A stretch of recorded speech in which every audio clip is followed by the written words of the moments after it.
Do Muslim Women Really Need Saving? By Amber Vogel, Ashley Weavers, Kyler Steffi, and Bailey Thompson. Anthropology is commonly defined as the study of humans or humankind, but a more specific definition can be found on dictionary.com. It states that anthropology is the science that deals with the origins, physical and cultural development, biological characteristics, and social customs and beliefs of humankind. When the U.S. government began the war on terrorism to save the Muslim women from the Taliban and terrorists in their country, they also took on the role of anthropologists. As we consider the U.S.'s involvements in saving these women of Afghanistan and took a look at this definition, along with others, we find that our country has strayed. Not only have they drifted from these universal accepted definitions of anthropology, but away from their role as well. The American Anthropological Association's website states that a central concern for anthropologists is the application of knowledge to the solution of human problems. In contrast to this idea, the U.S. has applied assumptions, not knowledge, to the solution of the so-called problems of these women of color. Boston University says the common goal of anthropologists is to advance knowledge of who we are, how we came to be that way, and where we may go in the future. Now the U.S. has the same view in that this definition uses the word we. Our country assumes we are all the same in that we all have the same perceived destination and we all get there the same way. This is evidence in that instead of advancing knowledge of who these people are in terms of their culture, beliefs, and social structure, they draw quick conclusions about women covering their face. Instead of using history, they disregard how the tradition came to be and decide that their veils just symbolize their entrapment and lack of freedom. The U.S. has not asked these women who they want to be and how they envision contentment in their country. Instead, they began to push commonalities of Western civilization on them, assuming they envy the way of life and the government in their country. Now I realize I've made some strong assumptions, but by exploring more about the burqas these women wear, defining ethnocentrism, and learning more about the U.S.'s claims of saving these women and how they could be doing better, one can gain a better understanding of how our country has failed to study the differences in culture, thus failing to apply all the aspects of anthropology on the war on terrorism. What is a burqa? The burqa is a garment worn by women in some Islamic traditions to cover their bodies when in public. The veil is the rectangular piece where a woman can pick and choose who she wishes to see her face. The burqa is a clothing style of modesty or respectability. The burqa, to these women, are a symbolic separation of men's and women's spheres. The burqa allows women to move in and out of segregated women, separating and protecting women from unrelated men. Veiling shows that these women belong to a particular community and culture, just like how we dress here in the U.S., shows our community and self-sense of belonging. The burqa has been misrepresented in the U.S. culture. It is an ultimate sign of oppression of Afghanistan women under the Taliban and the terrorists is that we enforce them to wear the burqa. The U.S. portrays the burqa and veiling to mean women's unfreedom. The burqa is worn by women of local status. It is worn by good, respectable women from strong families, and the way they dress proves this. But even though Afghanistan has been liberated from the Taliban, women do not seem to be throwing off their burqas. Muslim women are not going to join the American standard of clothing. They stuck with their tradition. They have the choice to wear the burqa, and they like the modesty of the burqa. We need to learn to be more sensible of the women of color. The Taliban did not invent the burqa and force women to cover their faces. We cannot sum up Muslim women in a single piece of clothing. The burqa unveiling is a sign of strength. Why would we expect the Islamic women to suddenly become immodest in the way they dress, simply because they were liberated from the Taliban? The burqa is not a lack of agency. There are many forms of covering that have different meaning in different communities.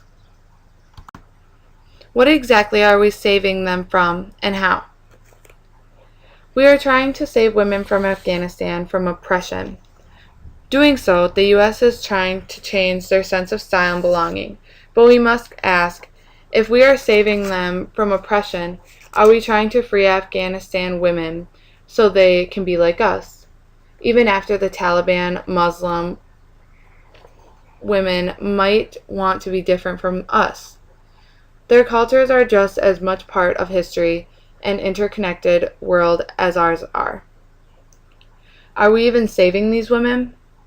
In trying to change the cultural differences of Muslim women, no, we are not saving these women. But if we change our attitudes and understanding the meaning behind the veil, accept the cultural differences, and support the burqa, then we can start helping them. We have to accept the different women might have a different vision of a future from what we envision to be the best. Do you think the burqa could ever be a fashion statement in the U.S.? The burqa represents modesty and protection from strangers. This fashion could help women feel safer when traveling the streets. Do we, in the U.S., have a choice of clothing to pick and choose from in the U.S.? Or do we belong to the tyranny of fashion?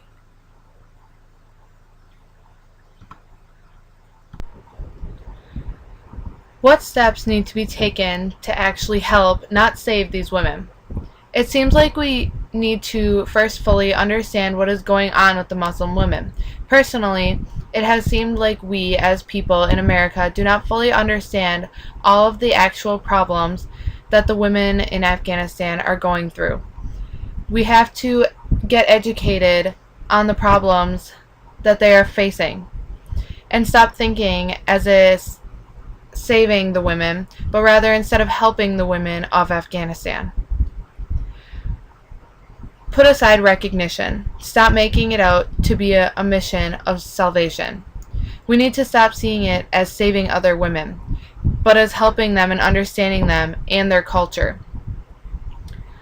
Understand cultural differences. Define what it means to be ethnocentric and how we can stray from that. To be ethnocentric is defined as evaluating other peoples and cultures according to the standards of one's own culture. It means you compare others' places and their cultures to your own. And typically, you think that yours is better than everyone else's. To stray away from being ethnocentric, we need to understand why other countries do what they do, whether it is for religious reasons or for such reasons like politics or social standings. We need to open our minds to other cultures and realize that there are so many more ways to do things or dressing that are correct and acceptable around the world. Realize that there is not a single woman that envies U.S. women. This is very important for us to realize because it seems like most Americans think that we have it the best, and that many other countries around the world strive for what we as Americans have. We need to realize that although we as women in America may have much more freedom than women around the world in less developed countries, it does not mean that they want to live the way we do. It does not mean that other women who live differently than American women actually want to live like us. View it as making the world a better place. To help one another, we need to enforce strong values that we share with one another and that we all deem as being important. We should enforce strong values instead of enforcing strong military and economic demands on one another. Also, instead of seeing it as trying to save a country, we need to give the picture of wanting to become allies with countries and help them by showing that if we work together, we can become strong together. Views on what we're doing now that are good and what needs alterations.